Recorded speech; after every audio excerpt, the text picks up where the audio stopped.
The rain began as a hiss against the tin, then rose like a tide. It hammered the roof in a steady metallic drum that set the whole cabin trembling. Water found every seam, the eaves spat, and the sugar cane beyond the yard bowed under sheets of grey.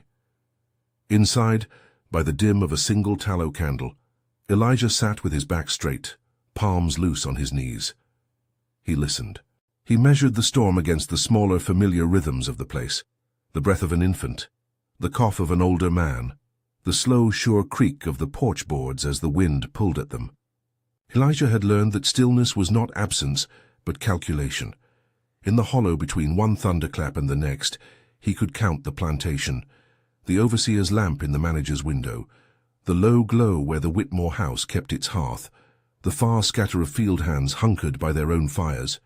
He could name, without turning his head, the sound of Hutchkins's boot on the back stair, the soft hush of Mary's voice down the alley.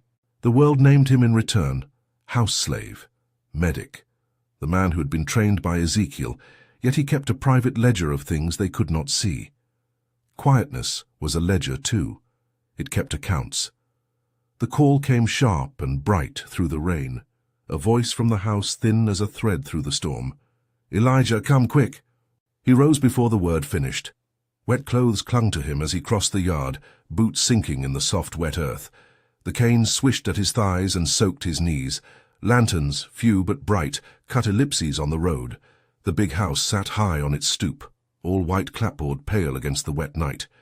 Its windows shone like eyes. Inside, there was a smaller, more terrible light. The lamp over the raised bed where a boy lay, half covered, limbs splayed, breath ragged. "We thought he had only tripped on the loft," one of the women said. Her hands were flayed by fear. "He fell and never stopped hollering. His leg, sir." Thomas Whitmore had always been the sort of boy the world made for itself, quick in his hands, fast in speech, a child of a house that had everything he needed and very little that warned him of consequence. He was Margaret's son. He was the heir of the plantation. Tonight he was a body with a foot turned wrong, a hollow where dignity could have been. There were two men who might have been summoned and not come. The county doctor, gone south with a cargo of cotton and a report that yellow fever pressed that way and kept respectable men from travelling, and Hutchkins, busy with numbers somewhere in the office. Instead there was Elijah, whose hands had learned to set bone on a kitchen table when Ezekiel taught him by lamplight, how to find the clean edge where bone spoke through skin, how to bind and hold and keep fever from finding a marrow. Elijah knelt by the bed as if he meant to lay down his own life there. The boy's face was a mask of pain. Margaret stood at the doorway, the wet of the storm in her hair, her shawl hanging like a flag of shame. She had been a woman of the house all her life, used to the orders she gave bending the world into place. Now she hovered like a supplicant, her knuckles blanched about the edge of the curtain. "Elijah," she said, "please, do what you must." He did not look at her immediately. He felt her first, the quick heat of despair that rises like smoke from a hearth gone wrong. Then his hands measured Thomas's leg, the bone set wrong at the ankle, the clean but dangerous slide of a dislocation. He spoke in low syllables, directions to himself as much as to the others. "We get him down, we warm him, we bind him proper. Water hot, towels, buckets.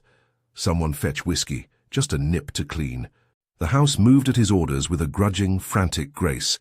A woman from the kitchen bending to bring boiling water, a pitcher rattled with ice that could not exist in this rain, Mary and Joseph steadying the boy on the bed while Elijah worked. Margaret hovered closer than customary, hands sometimes trying to stay away from the work that might stain them with the everyday truth of the world. Elijah used the whiskey as their antiseptic, heated cloths from the kettles, fashioned splints from the nearest straight boards, and bound the leg in a careful, almost intimate way. He spoke to Thomas in small things, told him where he should breathe, where to look for the sound of his own voice. The boy cried out once or twice and then grew quiet beneath the calm overshadowing him. Sweat beaded on Elijah's forehead. Each movement had the strict efficiency of a man who had been taught to keep danger at bay by being faster than fear. When the splints were bound and the leg set as best the tools of a field artist would allow, Elijah washed his hands in the same basin. He looked at Margaret then. The storm had not lessened, it made her hair dark and clung to the threads of her shawl. Her face had the colors of someone who had been born into power and had not yet learned the arithmetic of pain that power unfurled. "You did more than I could have hoped," she said. Her voice broke at the last word. She sank to the floor against a Persian rug, as if it might support the sudden weight. "I thought, oh God, I thought the doctor. I thought for sure he would die." Elijah said nothing about dying. He thought of Ezekiel's hands, the square of the old man's palm, and the way he had taught without pleading. Teaching was the closest thing to a debt unredeemable in the world. He did not accept Margaret's gratitude as if it would clear a ledger. He had been taught that small mercies in a system built on the buying of men were like salt over a wound. They stung and they preserved, but they did not remove the rot beneath. "You'll need him kept quiet," Elijah told Margaret. "No running for now. Set him by the hearth. Keep him warm through the night. Rest him. I'll come back before the sun. Measure the swelling. Adjust the bandage." Margaret reached for him, palms trembling. Whatever you ask. Household work, name. You tell me, and it's done." She offered that particular mercy with clumsy eagerness. It was a currency she understood. She grasped at ways to repay what she could not legally repay. Elijah felt the offer like a small, inadequate coin tossed into a deep well. "I do not work for receipts," he said. The words were not sharp, but they were absolute. "If you mean it right. Do not think kindness can be measured by the steps you give." He rose and stepped back into the rain. The cabin lights flickered beyond the yard where the other trailers of lives held. The sound of the river in the distance had become part of the storm's chorus. Thomas's breath, at last, found cadence. Margaret remained where she sat, hands knotted tight in her lap. She had asked for a miracle and been given instead a saved limb and a debt she could not pay in the coins she had. When dawn came, the cotton fields were a band of wet grey, and the sugar-cane stood like rows of bowed men. The boy would walk again with a limp. Such was the grim accounting of an injured leg. The house went about its day with a thinness in the air. This small victory stitched a line in the plantation's daily fabric. Elijah had passed from the role the big house allowed him into a place of unquiet expectation. Where once he moved like a tool, now there was a private ledger noted in other eyes. If this story holds you, and you want to follow what becomes of these lives, subscribe and watch for the next chapter in the series. The days that followed kept Elijah in a new orbit. He was sent for often, called by whispers or by Margaret's sudden bell. She would find him in the cabin with a chart or by the smokehouse mending a bandage and send for him as if the house now had need of a man who moved between lives. He was given tasks that edged him into the domestic sphere, to watch over minor illnesses, to tie a boil, to dress a child's scald. The household looked on with a sort of hungry interest. The field hands, where Elijah had been born and raised, watched with another thing entirely. Suspicion wrapped inside cautious gratitude. Margaret made a show of small generosity. She cleared a spare room of its clutter and had a set of flannel brought for Elijah. She called him Mr. Elijah in the dining room the first time they sat alone and spoke, as if a title could be a substitute for renunciation. She sent him fruit and bread when the household feasted. They met in the house's library, a small place smelling of wax and old paper, where she came in at dusk to pretend at study. Margaret had not been a woman of secrets until now. The house was her kingdom, and she had long presided without thinking of the ledger of claims piled beneath the floorboards. Now the ledger breathed. "Do you look at things like a man who reads maps?" she told Elijah the first time their talk turned beyond the practical. "Not the kind of maps that show roads or rivers. You find what's under them." Elijah had been taught to speak only what was necessary. He answered in a measured voice that revealed little by design. "Maps show what you choose to cross," he said. "They don't make you cross it." In those conversations, Margaret confessed loneliness the way a sleeper might talk in the throes of a fever, bits and fragments that were more revealing for their stumbles than their clarity. She spoke of Thomas with a kind of fierce, petrified love, and of her husband, dead 2 years, whose accounts had left the plantation afloat only so long as the bank's ledger allowed.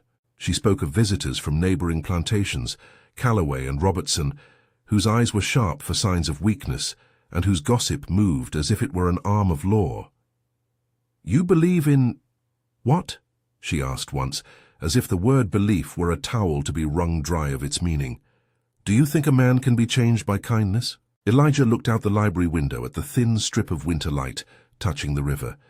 He saw in it the Ohio far away, a whisper of a possibility he kept as carefully as any homestead hope.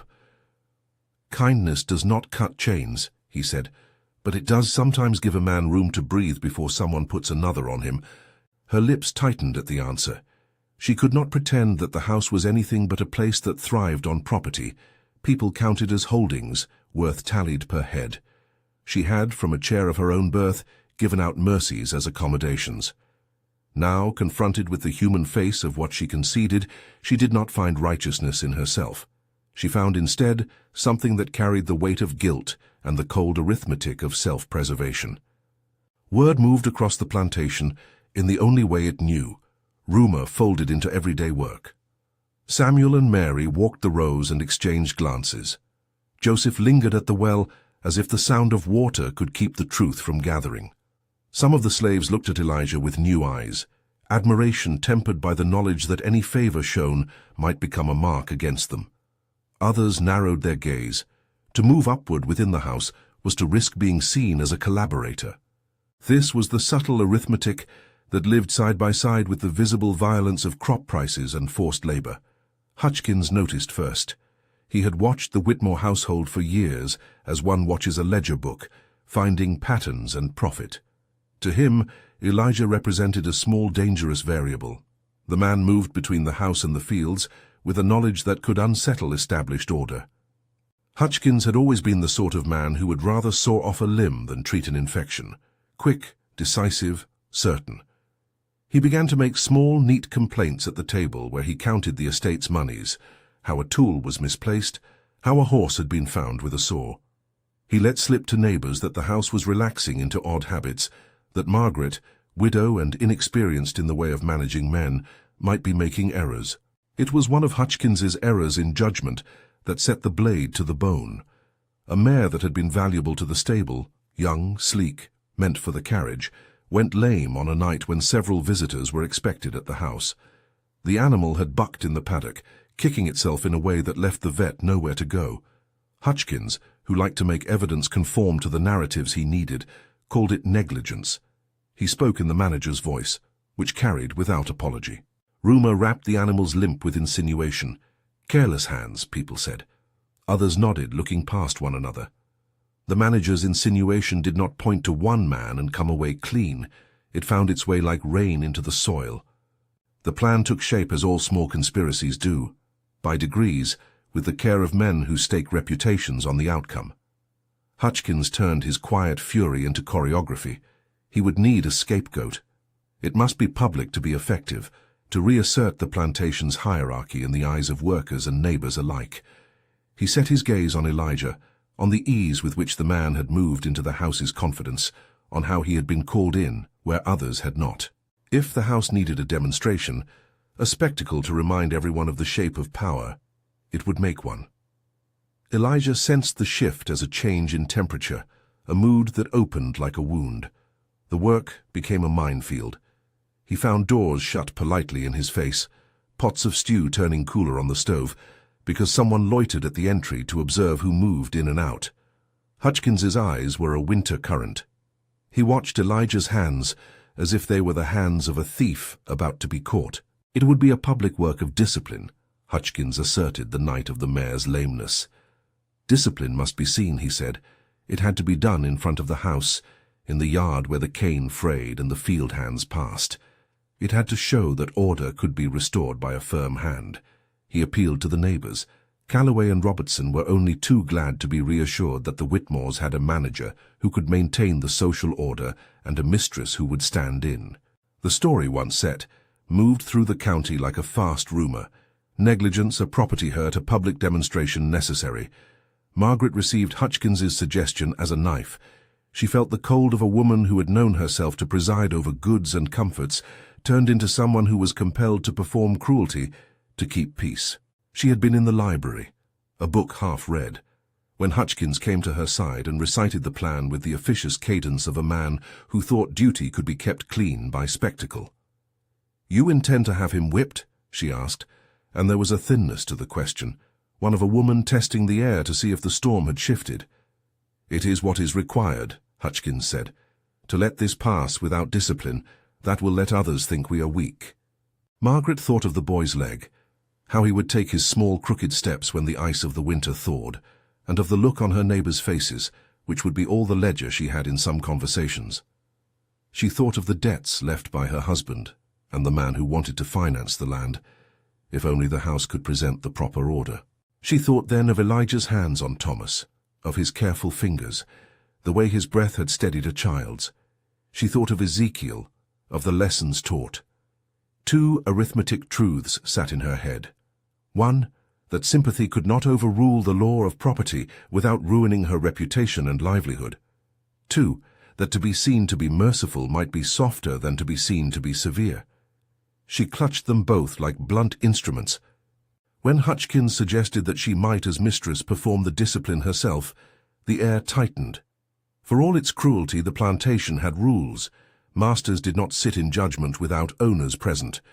The sight of a mistress with a lash restored a kind of social balance, Hutchkins told her. Her hand would prove it was not arbitrary, that the household commanded its own bowed heads as law. Margaret's hands were thin and not unfamiliar with the whip she had seen only in the carriage-room. She had seen it used distantly, as if the lash was a tool kept for those who made errors. Now it would be in her possession, and she felt as if she held a small instrument that might cut the air and bleed a thing larger than its length. She refused at first. When the day of the planned punishment came, the house had the feel of a market day. People tidied their coats, neighbours drove up in carriages. The field hands were called to line along the yard to witness the restoration of order. The sky was clear, as if the storm had retreated in favour of the spectacle. Elijah was called up to the yard by Hutchkins's curt statement. He was not given the courtesy of surprise. The circle closed around him, a ring of faces he knew, and some he did not. Thomas sat in a chair nearby, his ankle wrapped, his face pale, as if the body had not yet found footing in the world. Margaret stood upon the house stoop, and the eyes of Calloway and Robertson were on her like a pair of clocks measuring her movement. Hutchkins stepped forward with the whiplash of his authority. He read aloud the alleged negligence as if reciting charges from a ledger. "For allowing the estate's property to suffer," he said, voice flat. He spoke of duty and cost. The words were small. The ritual that followed was not. In the yard the lash cracked once, a sound like something breaking. The watchers inhaled, some held their hats like shields. The first strokes landed, and Elijah folded his shoulders to the motion. He did not give the audience the satisfaction of a cry. He kept his face in an even line as if he'd been taught by life to hold the expression that took the most of from him. Margaret's hand trembled where she held the whip. The physical sensation of the lash cutting the air was clean, the moral shape of it was not. She did as they had arranged. When the lash came down, she aimed each stroke with a care that betrayed two things: the desire not to kill and the unwillingness to show mercy that would look weak. She aimed to show power but not to lay to waste. The motion was a grotesque arithmetic, measured hurt that would still make the ledger balance. Those watching took this as proof of her firmness. Hutchkins nodded as if a job completed. Elijah's body folded through the strokes, but there was a control to his breathing that kept his body from offering what his enemies wanted to strip away. To the watching crowd, the spectacle restored a view of a world where everyone had a rank and knew it. To anyone looking close, Margaret among them, each lash was a smaller, starker accusation. Each stroke branded the house's complicity. In the days afterward, the yard's lessons hardened into policies. Hutchkins leaned closer to the accounts and found angles to press. "Such leniency will invite ruin," he murmured in Margaret's ear again, softer now that the public show had made its point. He pressed for sale. It was a solution he had been prepared to offer all along: liquidation of the estate's people to shore up the books. "Sell the slaves," he said, "and the debts will fall away like bad crops." The man spoke in terms of profit and numbers, but there was the human cost gnawing at the edges like a moth. Margaret received the suggestion like one receives a draft, an amount due. The thought of a man's life held in paper and ink and then sent off to be bought by some other ledger felt like a sacrament profaned. She began to see herself as a steward of ruin. The neighbors murmured with satisfaction. Hutchins's grin widened. The plantation had, in their eyes, restored order. It had also found a way to balance its debts by selling men. Elijah heard of the sale as if a distant bell had been struck. News traveled through the quarters in a voice that kept changing shape, a rumor into a threat into a plan. People who had once smiled at his being called to the house now looked at him with wary eyes. Joseph spoke in a corner with Mary, their words so low that he could not make them out. Samuel avoided him on the lane. Within a week, the threat of being sold, of being taken to the new markets downriver, of being torn from any place he had known, became an iron weight at the center of Elijah's careful life. He had, of course, thought of running before. Every enslaved man carried a private map of roads and rivers where rumor had told of free states and the lines that divided them. Ezekiel had shown him a passage or two, had left him with a pattern of knowledge, which way the river turned, where safe houses might whisper a welcome in the night. But maps were not the same as courage, and courage had its own cost. Margaret found him one evening by the river, a thin ribbon of black running silent between two banks. She had changed since the whipping. Her face had the exhausted edge of a woman who had finally understood the cost of her choices, and found that understanding offered her no clean passage. She had begun to sell off small trinkets, the silver spoons, some of the library books. Each sale took a bit more of her history, and exchanged it for cash that could be put toward buying relief. "I cannot undo what was done," she said, standing at his side with the rain long gone and the earth steamed. "I cannot make your life into more than it has been, but I can try to make this right in some measure." Elijah looked at her across the narrow dark. He had tried for a while before the suspicion grew too thick to hold faith with the simple arithmetic of small mercies. Now the equation presented itself in stark terms: keep a man in the house and call him saved, or restore a man to the only thing that meant freedom. Margaret's offer, as it thrummed in the night, had the sound of a last hope. "You will lose yourself if you do this by gestures," he told her. "You cannot buy back life with a purse if the world will not let the man walk beyond your fields." Her hand found the railing and clutched it so hard the knuckles blanched. For the first time he saw in her eyes not a softness earned by pity, but a woman waking to the long terms of consequence. "How?" she asked. The word contained a pleading that could not be legible without the sharpness of fear. "How would I even—" "There are buyers. There are laws. You know as much as anyone. If we try to move you and you are taken—" "There are ways," he said. "Not easy, not sure. But there are ways when a woman has money and courage enough to make people see not only what she has, but why she must. A coach in the night. A false floor. Friends with a god bigger than a law book." Margaret laughed then, small and brittle. "Friends with a god? Do you imagine my family's name can buy me safety before men with pistols and ledger books?" Elijah's mouth tightened. He had learned to expect the world to be made of men who measured everything by the weight of coin. Yet he also knew that in other places, faint lines on Ezekiel's maps, there were people who moved other ways. Abolitionists in towns north, Quaker communities who harbored runaway men, a quiet network that called itself in hush the Underground Railroad. The knowledge felt ancient in his bones, the way a hymn can take before it is sung. "Would you come?" Margaret asked finally. She said the words as if weighing a coin. There was no offer wrapped in sentimental absolution. She had sold things already, asked out neighborly favors in ways that would cost her social capital. She did not present herself as anything but a woman on the verge of ruin, who might in her ruin find a narrow moral road. Elijah watched the river, felt the slow pulse of the current. He saw in his mind an image of a wagon's false floor, of men in safe houses singing psalms in the dark, of hands that would pass bread and hope in equal measure. He also felt the lash, the taste of iron on his skin, the public shame and the weight of being sold to a plantation on the Mississippi Delta. He held his scars close like family. "If you truly mean it," Elijah said, "then mean it. But know this, if you save the life and not the liberty, you do little more than keep a man as your possession with a softer face. I will not be your proof of kindness." Her shoulders rose and fell. She had expected to be absolved by saving a life under her roof. She had not expected the moral clarity that came with Elijah's refusal. He did not ask for her thanks or for anything she might offer as a mitigation of guilt.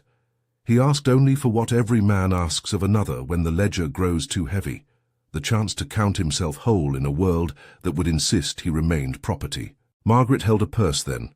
She had the means, such as they were, and the audacity to use them. She had already begun to put her house's silver on the block. Her plan was not clean. It had the corners and the stains of necessity. There was barter, bribery. There were Quaker meetings kept silent. There were letters written in a hand she had never used before. She would not tell him she did it for pure guilt. She would not call her action redemption. It was, to her, practical, one last hope to put her name on the right side of whatever story remained. Hutchkins, however, did not sleep between the chapters. He saw any whisper of escape as a threat to the balance of power and a threat also to his own rise.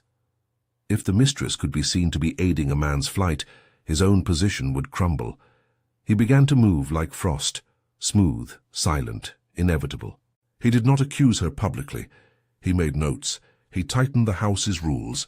He began to keep the field hands' hours longer, and he placed extra men at the gates in the night.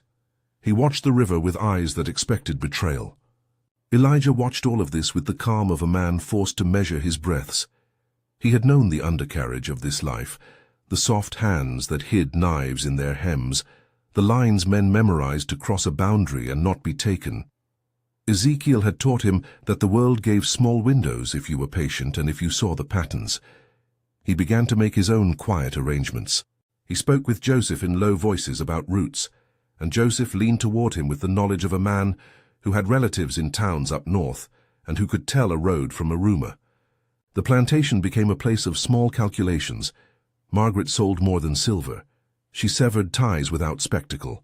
The carriage horses, a chest of books, a painting of a stern man with a powdered wig. Each sale made a little space between the pasture's debt and the money she continued to gather. Neighbors frowned, their disdain not loud so much as the way the table seating changed at gatherings. Calloway looked at her with the flat gaze of a man who would have expected less trouble. Robertson withdrew the invitation to hunt. Small social shames replaced the whip in the room where she slept. At night, the house felt like a thing leaning against an unseen wind. Margaret would sit in her small, cleaned room and count the days and the purse and the men she might need. She read scraps of letters compressed into tight lines from men she had bribed to make the line of transit for a person she could not imagine giving a name to publicly. She closed the shutters against the rain one more time and imagined an interior where culpability could be balanced by action. Elijah walked the fields at dawn to keep himself in a place of work, while the storm in the house quieted into a different rhythm. He had been a medic and still was, but the knowledge inside him that mapped out safe paths had become a hazard. He felt the pressure as something that could be measured in days. One morning, as frost rubbed the blades of cane into a thrum and the sky was a sharp blue, a rider came to the yard with a letter. Hutchkins took it to the office and read by lamplight. He came out with a face as narrow as winter. The word auction passed like a damp through the quarters. The house grew raw with the knowledge that names might be listed and led away. Hutchkins's plan had moved from murmured threats to action. The ledger had become public. Margaret saw it then in full. The measure of what the house could not hide any longer. The neighbors would see sale papers, and her name would be written in ink that could be read by men who wanted little more than the weakening of another household. Her last hopes had to be quick. They had to be cunning. They had to be beyond what the purse could conceal. She began to meet in the dark with those who would help. A driver from the north who was not legal, but would take a risk for a price. A woman who had been known to harbor a man for a night for the sake of right. A Quaker who had no public voice, but a private pocketbook. Each meeting took its toll. Elijah watched the calculations and felt the line reduce until it might break. He knew that to leave in haste without a plan was to throw oneself to a worse fate. He had heard of men who ran and had been captured in barns, sold farther south as punishment worse than before. His age had taught him caution, though the urgency of the sale made caution a peril of its own. Finally, one dusk as the lamps were lit and the river drew a silver seam, Margaret crossed the yard to the cabin where Elijah sat with a map that was not so much ink as directions in a man's memory. "There are people ready," she said. Her voice was small. The world beyond the yard had a shape that refused her old certainties. "I have money enough to keep you from being put on the block. If you go tonight, you might reach Ohio." He studied her face as if reading a script written in small hands. He thought of Thomas's foot, the whipping in the yard, Hutchins's ledger.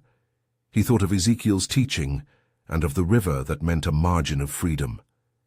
He considered the cost to a woman in authority who would barter reputation for a man's life.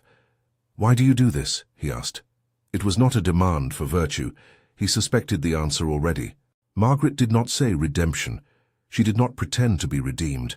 She said instead, plainly, "Because it is the only way my name can make any amends for what I allowed. Because I cannot stand and call myself a lady and do nothing when the house's choices name the world. Because if I do nothing, the ledger will be my epitaph." Elijah felt the honesty in her voice sharpen like a knife. It was not virtue, but a calculated act that would cost her dearly. He thought of Thomas and the limp that would walk before him, of the whip's echoes, and of the sale papers that would write men into new markets. For the first time in a long while, the calculation was not solely about his survival, but about the shape of what might follow. "You know the risks," he said finally. "If they catch us—" He left the sentence hanging as if the end of the ledger was a thing both understood. "I know," she answered, "and I will use the last of what I own to make sure you have more than a softer chain. I will not be absolved, I will not be praised. I only ask if you will take the chance." Elijah breathed in the cold air. He thought of Ezekiel's maps, of the faces of men who had once been helped to the road, and of the free towns where black men read novels by a lamp and planned new lives. He felt the weight of his own scars, the memory of iron and bark, and the taste of river water in a place called Detroit, a name he had held like a promise in the quiet places of his mind. He felt also the pull of family he had known in scattered recollections, and the knowledge that the price to run was heavy, and that freedom, once touched, did not wash clean the remains of what had been. "Yes," he said at last, "I will go. But not as a thing you gift and then forget. If I leave with the truth that you were the hand that opened one gate. Do not think the rest will be easy." Margaret lowered her gaze. The admission in her face was that she did not see herself as saved by the act. She saw instead a woman who had found her currency and spent it where it might purchase what the law could not. The two had, between them, made a compact that belonged to the shape of desperate things. They did not speak of the plan that night in the wide details. There was no map unfurled in ink, no certificate of safe passage. They spoke in the tightness of things that must be kept quiet. A signal at the mill, a false partition in a wagon, a man in the north who could place a hand in secrecy. The men who would help were not heroic in any romantic way. They were people with reasons to risk themselves, some by conscience, some by profit, some by religion. Each would ask payment in trust, in coin, in the secrecy of an oath. Hutchins, however, had eyes like a hawk. He had not been born to feel guilt. He had been born to make sure the accounts cleared. The more Margaret moved to secure money, the more he suspected. He watched the shipments and the ledgers and began to watch every ledger entry as if a man's life might be written between the columns. He tightened the patrols at night. He put 2 men by the gate at dusk and doubled the rotunda of watchers along the lane where the carts came and left. He walked the plantation's lines himself at odd hours, hands behind his back, cataloguing faces and timing their steps. He made the yard into a place where surprise would be unlikely and discovery inevitable. The house answered in its own way. Margaret found that the more she spent, the thinner her options became. Men who had promised to deliver a wagon at night took money and promised again. One driver asked for an amount that would have sold 2 of the house's best cows. She pawned silver and sold a carriage horse to a buyer already smelling scandal and thinking it profit. Each transaction bought a narrow chance and also drew attention. Word of a missing horse, of hurried visits to the stables at midnight, of a box once claimed to be books but later found to be simply filled with straw, small observations that had no single meaning but assembled into suspicion. Elijah watched the changes as if from behind glass. He kept to work in the smokehouse, to mixing poultices, to slipping from the kitchen to the far service stair, with the steady economy of a man who measures how much risk a single breath can hold. Joseph moved like a shadow at his side, eyes sharp for strangers' faces, for any man who rode with a ledger and the look of a public official. They spoke little in those days. When they did, words were small and precise, names, times, signals. The people who would help had schedules that were not their own. They asked for exactness in return for clemency. Hutchkins grew bolder. He took to lingering near the stables at dusk, philosophizing to the groom as if his presence were ordinary. He watched Elijah cross the yard and would make a point of asking who had polished the silver that week or who allowed the child's playthings near the pantry. Once he followed Elijah's steps as far as the river path and then turned to a man he trusted at the crack of the lane. "There is a change here," he told him, "and there will be a day when we must set these things in order." The day of departure aligned itself with a white, brittle sky.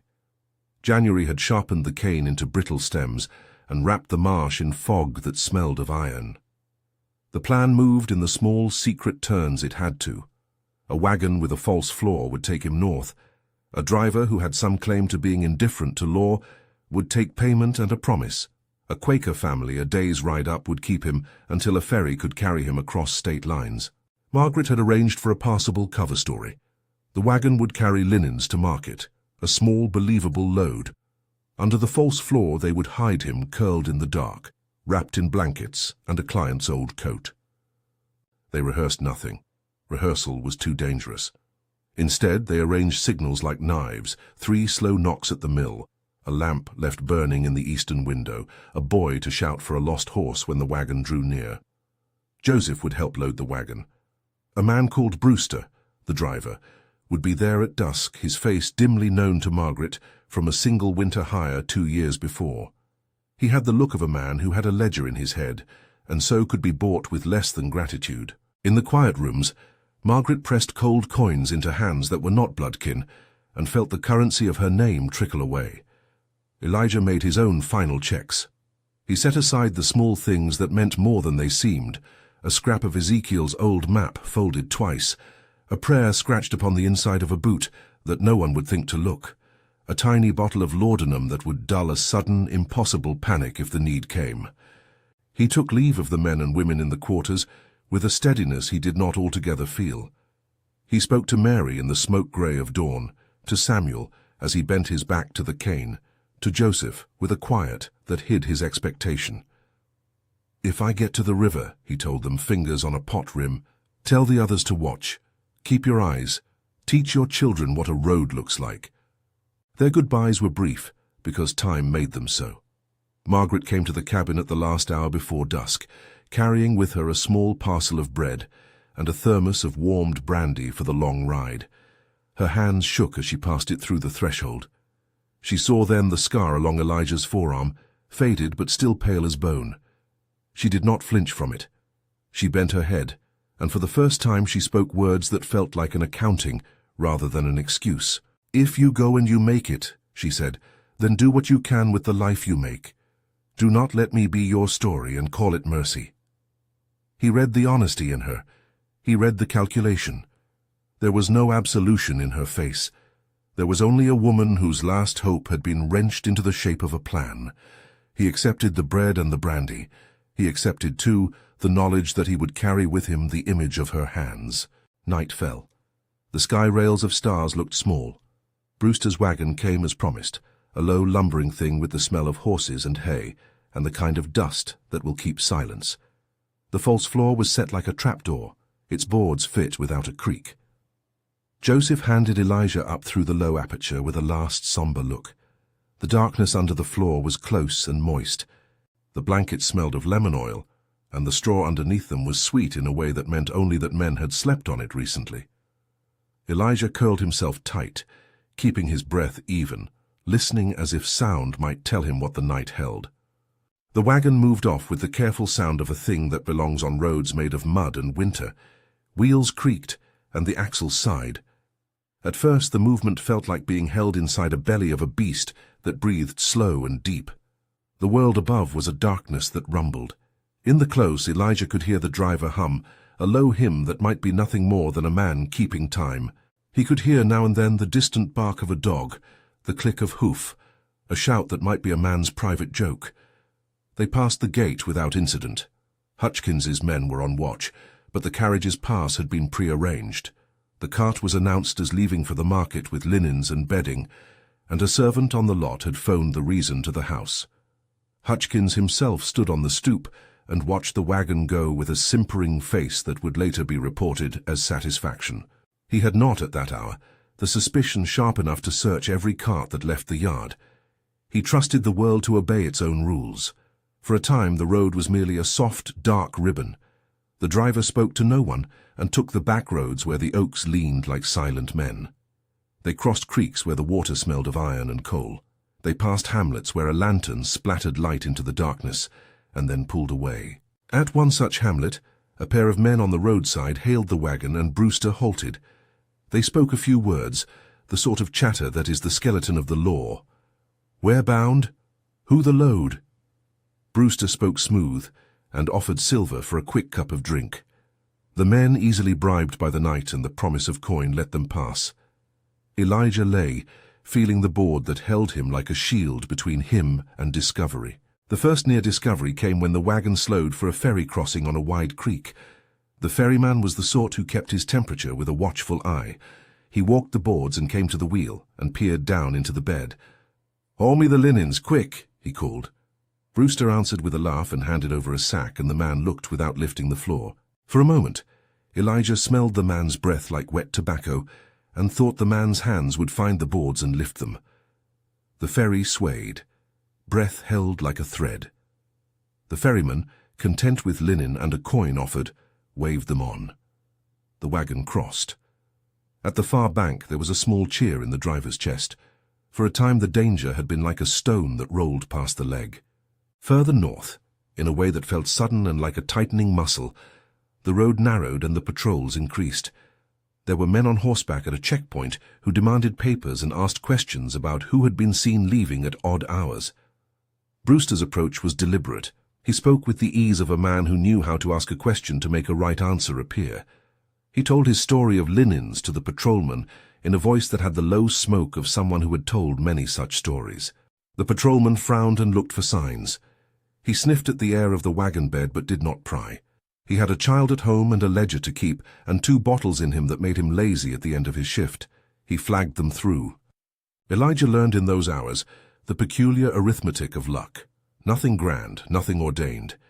It was a series of small things unbroken by suspicion, a man too tired to look, a moon that hid behind cloud, a sheriff who preferred drink to diligence. When the wagon slowed at a wayside inn, and Brewster hopped down to stretch his legs, Elijah risked the slow breath of a man who had been packed into darkness. He could hear the innkeeper swear in an accent different from home, catch the sound of a fiddle from inside the house. The world kept going, and did not, at once, resolve its morality. They stayed at a safe house on the second night, a Quaker home where the board had a roundness to it that felt like a refuge. The family brought tea and bread, and a woman with hard, kind eyes looked through the slatted floor and placed a small cup near the opening. She did not speak more than a word of greeting, and she did not ask his name. Her son, a young Quaker whose jaw still held the softness of youth, slid a ladder down and helped him out into the night. For the first time in days, he walked under an open sky with the smell of baked wheat in his lungs. The Quakers did not say free as if it were a thing to be given lightly. They prepared him and asked him for his travel. "There will be a ferry 3 nights hence, and a man will take you across. Do not speak unless necessary. Do not stand on the porch after the second bell." The passage north was measured in a string of such houses, each with its own rules. They travelled sometimes at night, sometimes by day under a whitewashed sky. They hid in barns made damp by hay and in the backs of coaches where the floor gave to a false bottom. They crossed lines of state like shadows cross a hearth, so near to being caught that the taste of fear had a tang of iron. Once the carriage blew a tire, and they waited in a coachmaker's loft while the driver bickered with the man who repaired wheels. The day hung heavy, and for a while it seemed as if luck had taken a rest. In a village 2 days' ride from the Ohio line, word reached them of a search. A man from the Whitmore County had been noticed in a tavern north, snooping, asking about wagon traffic. Hutchkins had not himself come north. He had not needed to. He had friends who liked to inform on the slant of a neighbor's actions, men who found pleasure in being kept aware. The news traveled like wind. Brewster swore quietly. Bad news for their next stretch. The network scrambled to change the route, to put him on a coach bound for a western road, to reroute through a ferry that would not interest men of one county. Plans were thin as paper, but they were a networked thing. It was, Elijah thought with no small amount of bitter humor, a map of kindness and calculation. The storm that would test them came in the early January hours, 3 nights before the river that defined the boundary. It was not the rain of summer, but a white, wind-driven fever that pulled at cloaks and made ravens drop their feathers in odd places. The sky fell hard, and the roads threatened to become ruts of mud. Brewster argued that travel should stop, that men might be quartered for a week or more. At the same time, the thought of being located while stalled on a roadside was intolerable. They moved. They crossed creeks where the water cut like a blade, and where the wagon's wheels sank further than anyone wished. Snow blurred the edges of the world. It made the road a line one could vanish from if one misstepped, but for those in flight, snow was also a cloak. At a military road whose men were a mile away in a post, the driver hesitated, and then took the line that ran closer to the riverbank. They passed a small cluster of huts and a toll house where a soldier stamped a list by candlelight. He glanced at a piece of paper and then held it up to the light. Brewster handed the paper with steady hands, and the soldier nodded, perhaps bored, perhaps suspicious for a moment, and then not. The wagon rolled on. The most dangerous instant came near a bridge where the road narrowed to a single plank, and where militia often set a watch.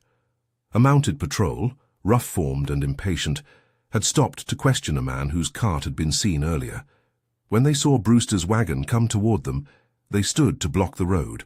One of them, broad-shouldered and smelling of stale tobacco, went to the side of the wagon and peered into the bed. Brewster, thinking quick and speaking quicker, referred to the linens and the ferry crossing. The soldier, for reasons Elijah would never fully know, shrugged. Whether it was the coin, whether it was the look of fatigue, whether it was the soldier's own remnant of conscience that said, "Not this night the man let them go." Elijah's chest ached as if someone had punched him. That small mercy felt like a wound and like a gift. It was not until they were a day's ride from the Ohio line that they encountered a man whose knowledge cut close. He was a farmer whose dog had been trained to chase night carriages and who had watched for one that matched the description of a recent bounty posted in the county. He held the wagon with a sort of deliberate horror and said he would not be made a part of the evening's work. Brewster, quick in the exchange, counted a handful of coins and argued that the wagon carried linens to market as it had before. The farmer, smelling coin and seeing the exhaustion in the driver's face, relented. When the wagon passed, the farmer shook his head and cursed the world. "Speed, you lot," he grumbled, "for the snow will choke the roads before long." They crossed the line into Ohio on a morning that seemed to clean the breath in the air. The fields to the north were snow-smooth and maintained as if they had not belonged to anyone. When they reached the place where a ferry dipped across the river and took them toward a town with a post and sympathetic church, Brewster stopped the wagon and opened the false floor. The air that came up smelled like the inside of a chest, straw, sweat, and a faint smell of horse. Sweat beaded on Elijah's lip. Joseph reached down and lifted him out with hands that trembled but were steady. The Quaker family that met him there did not ask him for anything but a name to put to a book. He told them a name he had carried in his head for years, but which he had never offered in world where names were property. They wrote it down and they gave him bread with butter and a warm coat. The first weeks in Ohio had the taste of a fever dream.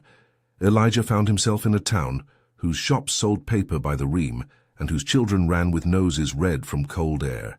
He slept in a small attic and learned, with a humility that tasted like thunder, to read the letters of the alphabet. A woman at the meeting house took him aside and taught him to sound out words on a scrap of paper.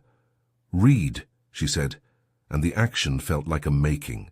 He read the name of the street, the notices of markets, the notices of lost dogs and of services. The letters arranged themselves into a new grammar. He could now meet the world not only as a body, but as a mind that knew how to hold the name of what it had been told. He lived for a time in the house of Reverend Graham, a man with eyes that had seen much sorrow and who ran a small school for those who had escaped. Elijah took a job in the docks, lifting crates of coffee and tobacco from boats that smelled like distant places. He married a woman named Ruth, who worked in a tailor's shop and who had the light laugh of someone who had known both sorrow and a stubborn joy. They made a life that was not easy but was honest. He taught a small school on evenings for men who wanted to learn letters, and he returned to the river sometimes to sit and watch the current and remember, always remember, the place that had made him. The scars remained. On a hot July day, Elijah would stand by the window of his small room and trace with thumb and forefinger the faint line across his back where the lash had cut. The sensation was like reading the weather, a memory of where the wind had been. He never forgot the taste of the air the night he left.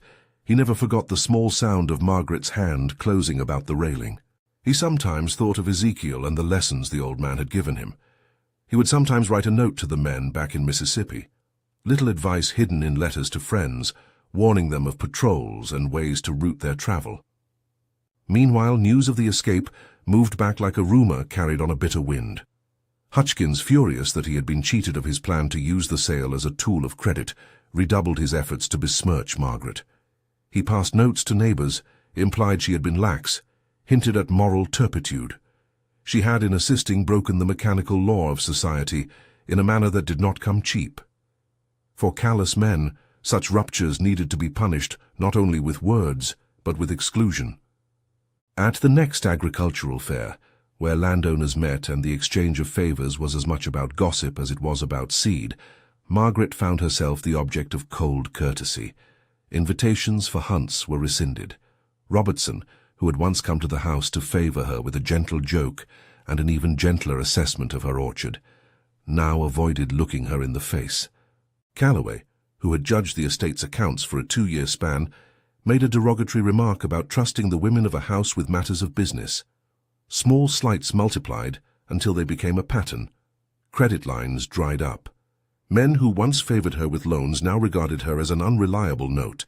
Hutchins's advantage was not only social. He had eyes on the ledger and a mouth to the right sort of men. He worked the creditors with the patience of a man who had bet on a race he could control. He pulled the house's account into a view that made mortgage interest a more dramatic and terrifying item than before. Within months, discounting and foreclosure rumors began to circle. It became clear that to protect the house's name, she would have to sell, if not the land, then all that could be taken without scandal. The sale was arranged in a quiet manner, but in that quietness were the shards of a reputation. Margaret watched the house change hands with the ache of a woman who had tried to make an amends she knew never whole. She sold the pasture, the carriage horses, even some of the servants she had long kept as part of the household economy. Some of them she sold to buyers she trusted might treat them better than others. Some she freed on paper and arranged for them to be taken to places where they could blend and live. But none of it was perfect.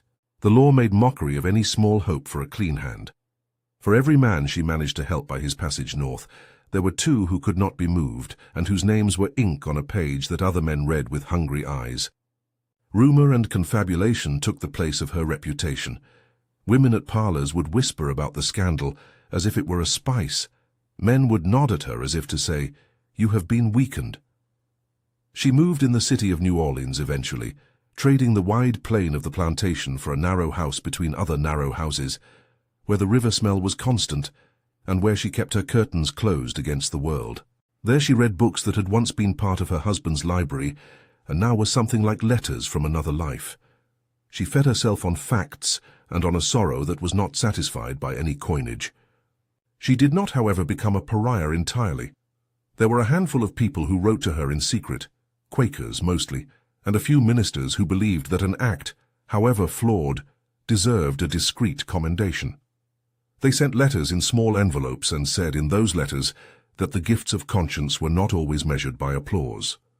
Margaret never took their praise in public. She consumed it private like a bitter tea, and would sometimes write back in a small, cramped hand to ask questions about farewells and to offer what she could in return.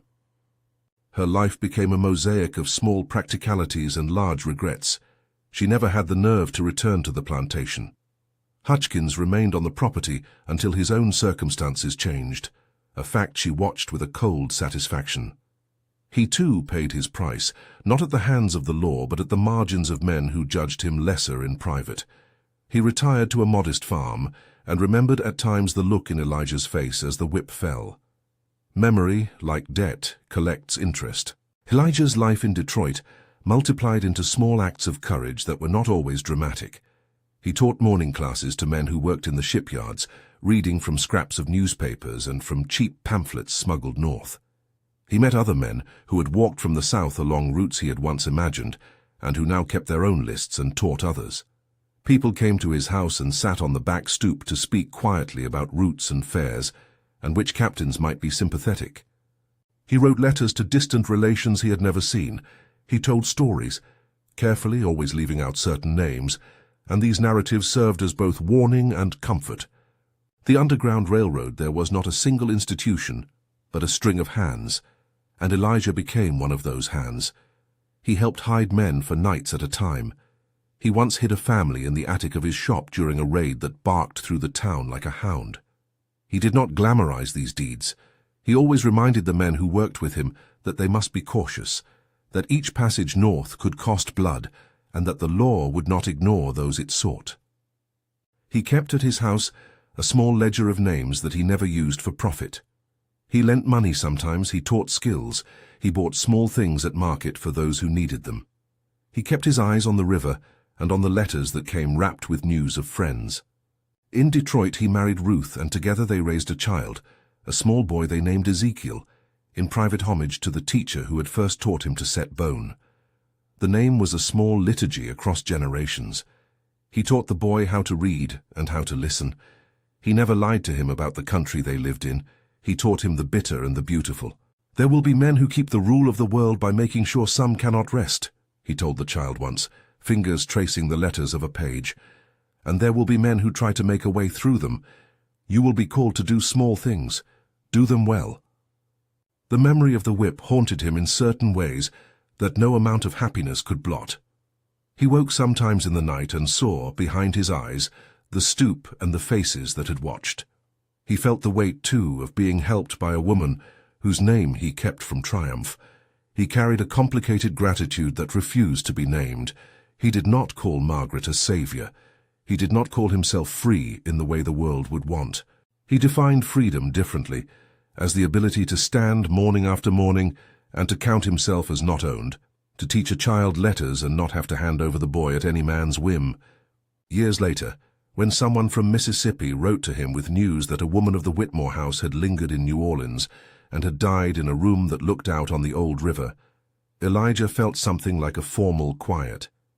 He had been told in bits that Margaret had sold the remainder of the property, that Hutchkins had taken less than the law allowed, that neighbors had thought her foolhardy, and that some had thought her brave. The truth of public opinion was a small and messy thing. He contemplated going to New Orleans once.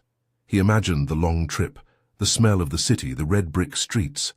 He imagined, too, the look that would cross Margaret's face if he stood before her. Would he be the living proof of her last hope? Would he be a condemnation or a mercy? He did not go. He sent her a letter instead, a careful, short thing that said something neither of them had once said in the directness the world required. "You did what you could. You did not become whole by it. Neither did I. That is the cost." That letter was in truth a small thing. Margaret answered in a hand that had grown thin and sharp. She wrote about reading books by lamplight, about how guilt was a companion that didn't ask for permission to sit. She told him she had given what she could to other escapes, had paid men who risked their names to move others north. She did not ask for forgiveness. She only asked in a line that he remember not only the suffering but the work he had done since he walked from the false floor. "You turned a harsh kindness into something that makes other lives less tight," she wrote. "That is a thing." Elijah kept the letters in a small box. He put them with a few coins he had saved from wages and with a scrap of Ezekiel's map. He taught, and he worked, and he married, and his son, when he became a man, carried his own ledger of small acts. The scars on Elijah's back did not disappear. There were nights when they burned like a brand. But there were also mornings when the light made the scar look like an ordinary thing, like the seams on a boot. He would meet men in the harbour, and he would tell them plainly where the course was risky and where a safe house might be trustworthy. He would speak of Margaret as a fact with edges, a woman who had paid a price and who had not been absolved. In New Orleans, Margaret lived not as a recluse but as a woman whose acquaintance placed people in a particular relation to her past. Her days were often spent in a small parlour, where the air smelled faintly of lemon and books. She subscribed to newspapers and asked questions of anyone who would listen. She paid for the education of a child or two who might otherwise have found the world closed. She sat by a window sometimes and watched the river with a long, steady look. The city tolerated her in ways that were not uniformly kind. She was not embraced, she was watched. People liked to tell the story of the Whitmore lady who helped him, and then to add their own commentary about the limits of kindness. She was, in spectacle, a cautionary tale, a woman who had stepped outside the rules and paid for it. Still, she found ways to live. In the final years of her life, she walked less and read more. Her hair had gone white, and the lines on her face had not softened. She carried with her a ledger that had no currency, items of regret and of small, particular gratitude. She kept a few lists, names of men who had been helped and of those she had been unable to move, and in that accounting she tried to do what accounting can never do, set a broken thing against a truth. The final scene of their lives is not made of a single reunion, nor of a sweeping confession. It is made rather of 2 rooms, 2 windows, and the river that separated and joined them like a line drawn over a map. In Detroit, Elijah stood at the bank of the river and watched the water move outward and inward. He had taught others to read. He had seen boys become men and leave for towns he had not seen. He had a small shop. He taught a Sunday class to men who wanted to learn to measure and to write. He had in his life both peace and strain. In New Orleans, Margaret sat by a window and read a book whose pages smelled like old promises. She sometimes wrote in the margins, small notes that she would fold into letters, to men who needed a coin or who had a name to be smuggled north. She made no claim of being a changed woman. She felt at times that she had been permanently altered but not absolved. Her last hope had been exercised, and the cost had been the rest of her life. When Elijah died many years later, the men who had once sat on the back stoop came together and told stories. They remembered his hands, the way he set bone and taught letters, the way he had carried both cruelty and compassion in the same chest. They walked to the river and sang small songs, the sort that rise like steam and fade. Margaret was not there. She had died 3 years before, in a room that looked out over the Mississippi, with a book on her lap and a ledger of accounts by her side. Those who remembered her did not offer her the title of saint. They did not need to. They remembered a woman who had used what she had to open a door small enough that it let a man through. The final accounting of that door is not a tidy moral. The ledger of life seldom balances. Small mercy does not erase the enormity of an injustice. One act of aid inside an evil system cannot dissolve the system.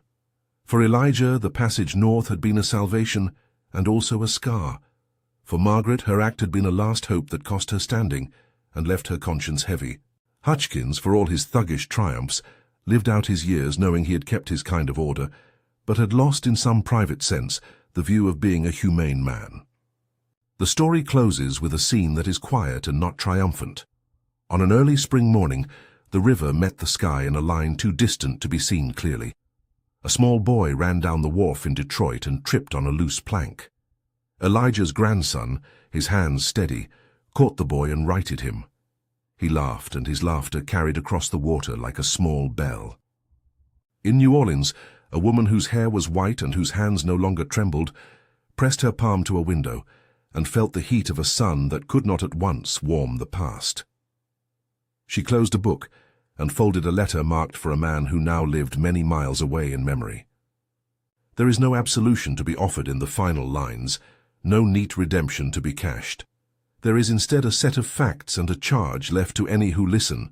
Acts of mercy inside injustice can save lives and cannot in themselves make right the violent structure that demanded those mercies. They make space. They do not end the need to dismantle the system that created the need.